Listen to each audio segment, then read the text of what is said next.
Hello and welcome everyone. So here I am with a passage which will come in your entrance exam.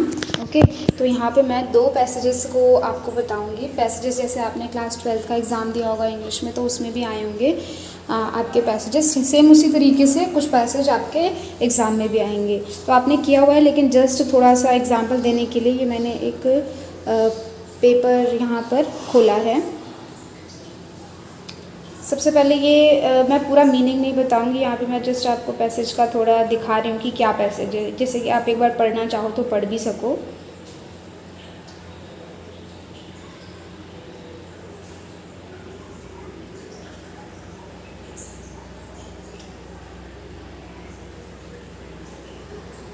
तो ये हमारा passage overall ये जो passage है ये है फ्रेंड्स एंड फैमिली के इम्पोर्टेंस के बारे में, कि किस तरीके से वो हमारी लाइफ में एक ग्रेट रोल प्ले करते हैं. जब हमारा लाइफ में कुछ प्रॉब्लम होता है या हम अच्छा फील नहीं कर रहे होते, लोनली फील कर रहे होते हैं, तो ये उसके बारे में है.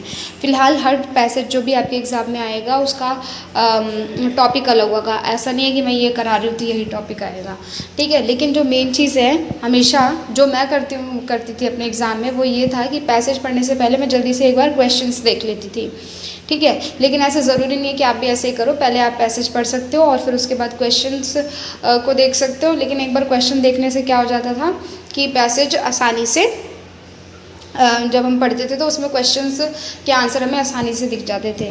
फ़िलहाल तो ये हमारा पैसेज था. पैसेज में हम थ्रू टाइप के क्वेश्चंस पूछे जाते हैं. एक तो जो डायरेक्टली पैसेज में से हैं, दूसरा आपसे ऑपोजिट वर्ड जिसको हम एंटोनिम बोलते हैं या फिर सिमिलर वर्ड जिनको हम सिनोनिम्स बोलते हैं वो पूछे जा सकते हैं. कुछ इडियम फ्रेजेस भी पूछे जा सकते हैं या कुछ क्वेश्चन डायरेक्टली जो आपके पैसेज में है उससे पूछे जा सकते हैं. जैसे यहाँ पे फर्स्ट क्वेश्चन देखते हैं. The people form an integral part of our survivorship. ठीक है, ये बिल्कुल सीधा सा क्वेश्चन है जो कि इस पैसेज के ऊपर बेस्ड है, जो यहाँ पे हमने पढ़ा है. तो इसका जो आपने ऑप्शन देखा ना यहाँ पे फैमिली एंड फ्रेंड्स, जो आपका थर्ड ऑप्शन था, लास्ट ऑप्शन है, वो इसका आंसर है, क्योंकि ये ओवरऑल टॉपिक ही यही था इस पूरे पैसेज का, ठीक है. नेक्स्ट क्वेश्चन हम देखते हैं. ये है द वर्ड एम्पैथेटिक मीन्स. अब देखो ये डायरेक्ट क्वेश्चन आपके उसमें से नहीं पूछा गया. यहाँ पर एक आपको वर्ड बता दिया गया है एम्पैथेटिक और उसमें से फिर आपको उसका मीनिंग पूछ लिया गया है कि बताओ कि ये इस वर्ड का मीनिंग क्या होगा. एक मिनट.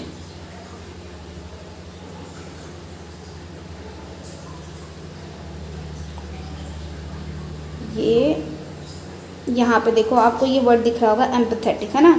ये एम्पैथेटिक ले सकते थे, सिंपैथेटिक ले सकते थे, कोई भी वर्ड ले सकते थे. तो कई बार ऐसा भी होगा कि पैसेज में आपको कुछ वर्ड सिलेक्ट करके उसके मीनिंग पूछ लिए जाएंगे.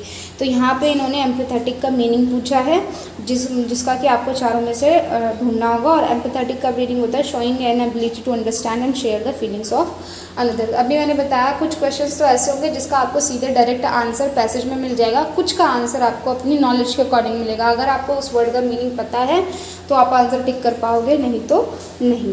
नेक्स्ट क्वेश्चन देखते हैं. After one of life's hurtful blows you may feel. ठीक है, ये वाला देखो यहाँ पर है, ठीक है. तो ये कुछ तो डायरेक्ट पूछ लिए जाएंगे, कुछ सेंटेंसेस ऐसे होंगे जो कि आपको थोड़ा दिमाग लगाना पड़ेगा, ठीक है. तो अ टॉर्मेंटिंग लोनलीनेस. नेक्स्ट क्वेश्चन देखते हैं. After math. यहाँ पर एक और वर्ड दे दिया है और इसका मीनिंग आपसे पूछा है. आफ्टर मैथ, ये देखो ये रहा, ये इस पैसेज में ये वर्ड. अब इसका डायरेक्ट आंसर इस पैसेज में नहीं है, लेकिन अगर आप पूरे सेंटेंस को 2-3 बार पढ़ोगे तो आपको पता चल जाएगा. अगर आपको उस वर्ड का एग्जैक्ट मीनिंग नहीं भी पता है तो आप उस सेंटेंस के बीच में उस वर्ड को पढ़ के देखो कि क्या ओवरऑल मीनिंग दे रहा है. तो इसमें आफ्टर मैथ का जो वर्ड था उसका मतलब है रेपरकशन. ये देखो that comes in the after math of crisis, मतलब क्राइसिस के बाद जो रिजल्ट्स आते हैं, रेपरकशंस, ठीक है, वो है ये. Next question. This is how siblings and strangers could respond in your crisis point. ये भी आपके पैसेज में दिया हुआ है. Strangers land a helping hand and siblings saddens us. तो ये थे कुछ क्वेश्चंस जो आपको पैराग्राफ से रिलेटेड आ सकते हैं, ठीक है. तो पैराग्राफ के लिए आप बस यही प्रैक्टिस कर सकते हो कि क्लास 12th में आपको कई बार सपोर्टिंग मटेरियल्स मिलते हैं, या फिर आप अपने बुक के कुछ पैराग्राफ देख सकते हो, नहीं तो कुछ इस तरीके के। और दूसरा ये कि आपको टेलीग्राम चैनल पर जो हमारे पुराने टीचिंग के पेपर्स हुए हैं उनमें से वो आपको प्रोवाइड करवा दिए जाएंगे, तो उसमें से आप इंग्लिश के पैसेजेस की प्रैक्टिस कर सकते हो। ठीक है, इसी तरीके से हम एक पैसेज और देख लेते हैं। ओके, सो ये दूसरा पैसेज है। ये पुराने वाले पैसेज के कंपैरिजन में ज़्यादा इजी है और इसमें मीनिंग्स नहीं पूछे हुए हैं। इसमें सारे जो क्वेश्चंस हैं वो डायरेक्ट आपके पैसेज से पूछे गए हैं, मतलब सारे आंसर आपके पैसेज में ही हैं।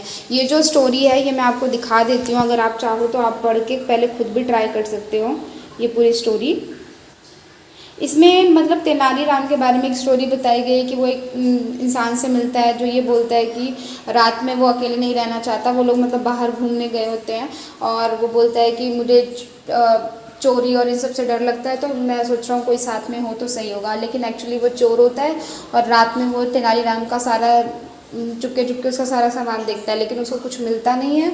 और फिर तेनालीराम से वो 2-3 बार ये ट्राई करता है लेकिन उसको नहीं मिलता कुछ भी। फिर जब वो हार जाता है तो कन्फेशन करता है। वो बताता है कि मैं एक चोर हूँ और मैंने बहुत ट्राई किया लेकिन फ़र्स्ट टाइम मैं फ़ेल हुआ हूँ, तो तुमने अपना सामान कहाँ छुपाया था? तो तेनाली बोलता है कि मैंने अपना सामान तुम्हारे तकिए के नीचे छुपाया था क्योंकि मुझे पता है कि तुम अपनी जगह पर नहीं देखोगे। तो ये ओवरऑल स्टोरी थी। ये स्टोरी भी ईजी और इससे जो रिलेटेड क्वेश्चन इस एग्ज़ाम में पूछे हुए थे वो भी ईजी थे। कुछ किसी भी वर्ड का मीनिंग नहीं पूछा हुआ था। ठीक है, तो डायरेक्ट क्वेश्चन पूछे थे जिसका आंसर आप सिर्फ इस पैसेज को रीड करोगे तो आ जाएंगे। एक बार हम क्वेश्चंस को देख लेते हैं। जैसे फर्स्ट है, according to the passage the young man's actual reason for wanting to travel with Raman was that, है ना। वो जो आदमी रमन के साथ घूमना चाहता था वो क्यों मतलब उसके साथ ट्रैवल करना चाहता था? क्योंकि वो उसको रॉब करना चाहता था, चोरी करना चाहता था, क्योंकि उसे रास्ता नहीं पता था, क्योंकि उसे अकेले ट्रैवल करने से डर लग रहा था, क्योंकि वो उसका फ्रेंड था। तो मेन रीज़न ये था कि वो एक्चुअली एक चोर था और वो चोरी करना चाह रहा था, तो he wanted to rob him. ठीक है, फिर नेक्स्ट है, एक मिनट, फिर इसी तरीके से आपका नेक्स्ट क्वेश्चन है, according to the passage the young man was disappointed both the times because, जब उसने दोनों बार तेनालीरामन के सामान की तलाशी ली तो वो डिसअपॉइंट हो गया था। ऐसा क्यों? Raman did not fall asleep, क्योंकि वो सो नहीं पाया था। मतलब रमन तेनालीरामन सोया नहीं क्योंकि वो उसके पैसे और वैल्यूएबल जो चीज़ थी उनको ढूंढ नहीं पाया, क्योंकि उसने रियलाइज़ किया कि रमन एक गरीब आदमी है क्योंकि उसको कोई भी कॉइन नहीं मिला। तो मेन चीज़ ये थी कि उसने 2 बार ट्राई किया लेकिन उसको रमन का कोई भी वैल्यूएबल सामान नहीं दिखा। He could not find Raman's money and valuables. ठीक है, तो ये नेक्स्ट क्वेश्चन है। इसका भी डायरेक्ट आंसर देखो, ये पैसेज भी ईजी था और इसका आंसर भी डायरेक्ट क्वेश्चन में से पूछा हुआ था। एक और क्वेश्चन देखते हैं, Raman hid his money under the young man's pillow because, Raman ने ऐसा क्यों किया था? क्योंकि रमन को पहले ही पता चल गया था। अगर आप चारों ये क्वेश्चंस पूछोगे तो ये देखो लिखा है क्योंकि उसकी पॉकेट हैवी थी, first option no. Number B, क्योंकि उसका जो तकिया था इतना बड़ा नहीं था कि वो उसमें अपना सामान रख सके, नो। नंबर 3, क्योंकि उसे पता था वो रॉबर है और वो अपने तकिए के नीचे कभी नहीं देखेगा। ठीक है, तो या नंबर 4 कि रमन के पास अपना तकिया नहीं था, तो नंबर 3 आंसर है। ये भी मतलब मैं बता रही हूँ बार बार कि ये वाला जो पैसेज है ये बहुत ईजी है। ठीक है, the young man joined Raman on his journey by saying that he may be robbed by the thieves. ये भी बिल्कुल ईजी सा क्वेश्चन है। तो आपके पेपर में भी ज़्यादा डिफिकल्ट क्वेश्चन नहीं आएगा, लेकिन बस आपको ध्यान रखना है कि 2 टाइप से क्वेश्चन आ सकते हैं। एक जो डायरेक्ट आपके पैसेज से जुड़े हुए होंगे उसमें आपको जस्ट आंसर पैसेज में ही होगा। कुछ ऐसे क्वेश्चन हो सकते हैं जिसमें किसी वर्ड का पर्टिकुलर मीनिंग पूछ लिया जाए, किसी वर्ड का ऑपोजिट पूछ लिया जाए, एंटोनिम जिसे कहते हैं, या सिमिलर वर्ड पूछ लिया जाए जिसको आप सिनोनिम कहते हो, या ईडियम और फ्रेजेस कोई हो तो आपको बोल सकता है कि इस पैसेज में ये ईडियम या फ्रेज आया, इसका क्या मीनिंग है। तो इतना ऑल इन ऑल इतना हार्ड नहीं होगा। आपको टेलीग्राम पे डीएसएसबी के जो पुराने पेपर्स हैं वो प्रोवाइड करा दिए जाएंगे। आप 4-5 पैसेज भी कर लोगे तो इतना कम नहीं होगा, थोड़ा आपको आइडिया लग जाएगा कि जल्दी जल्दी कैसे करना है। So this was it for today's video. Thank you all for watching.